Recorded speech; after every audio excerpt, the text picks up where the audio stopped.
Halo CS Banpos, bersama saya Gina Maslahat dalam program terbaru Banpos Channel, Jurnal Banpos. Hari ini saya akan membacakan ringkasan berita Banten Pos edisi Senin 21 Desember 2020. Berita pertama adalah tentang ESDM sebut Pemkab enggak ngapa-ngapain.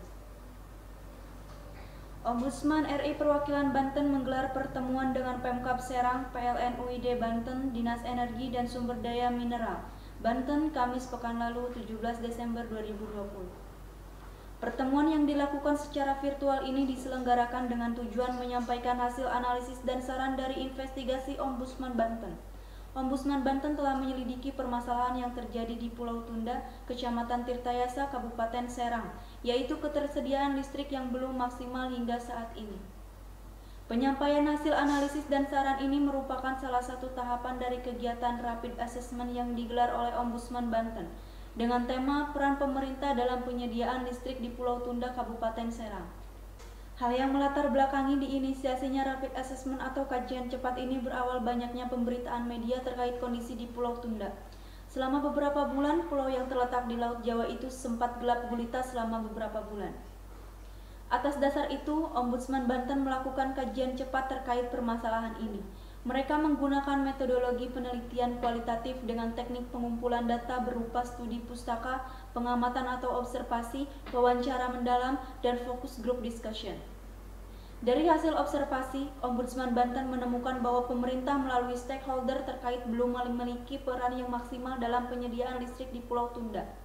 Oleh karena itu, Ombudsman Banten kemudian melakukan pertemuan untuk menyampaikan hasil analisis dan sarannya.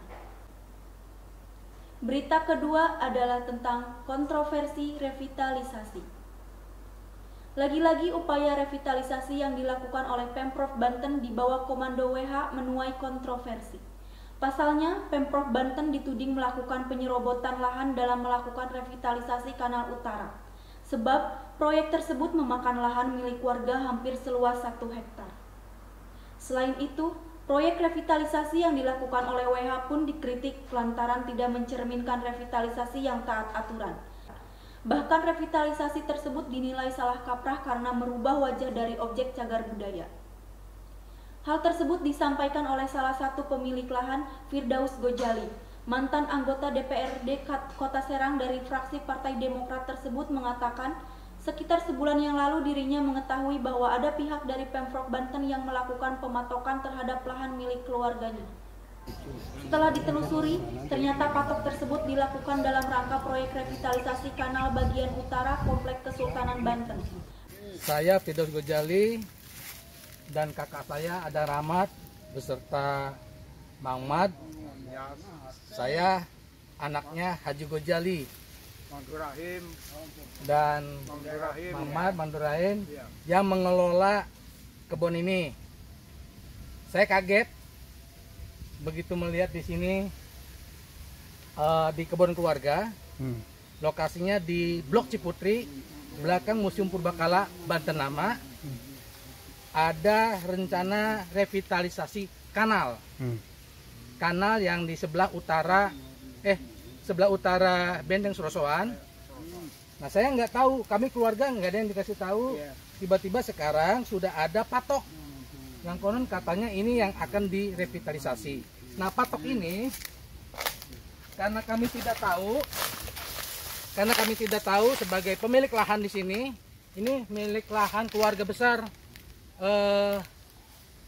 Haji Gojali bin Aziz bin Kiai Haji Afif penghulu Banten pertama. Karena kami tidak pernah dikasih tahu ini ada patok, maka mohon maaf kepada pihak yang mematok ini, sementara kami cabut.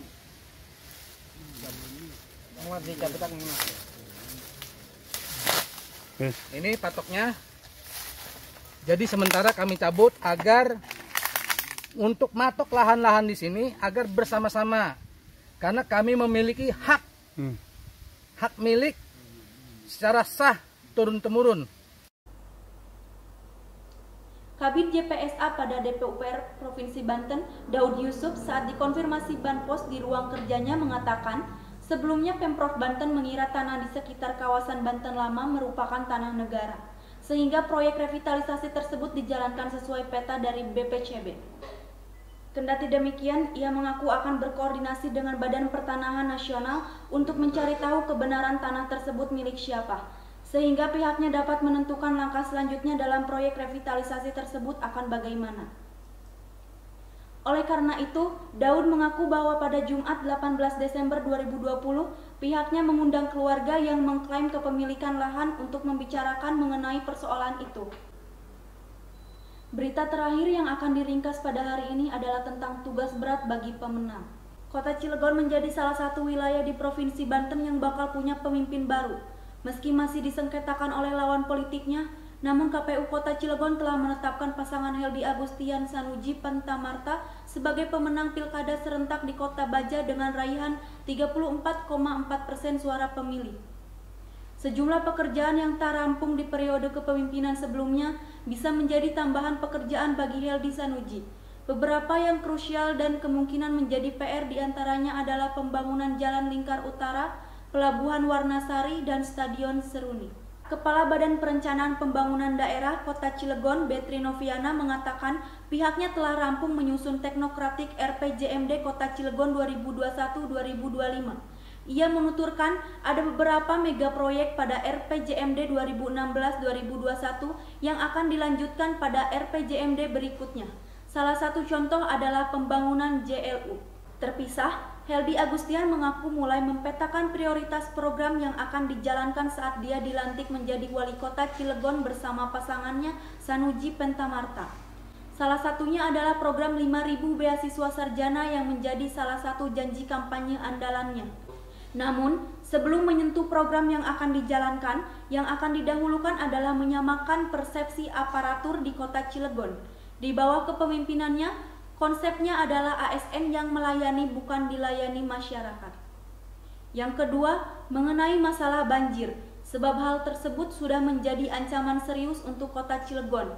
Ketiga, adalah masalah pengangguran, di mana masalah tersebut sangat berdampak kepada masyarakat.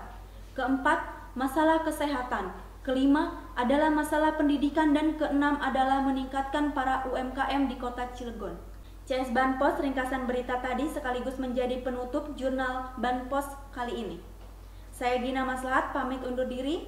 Jangan sumeh untuk tetap subscribe channel YouTube ini.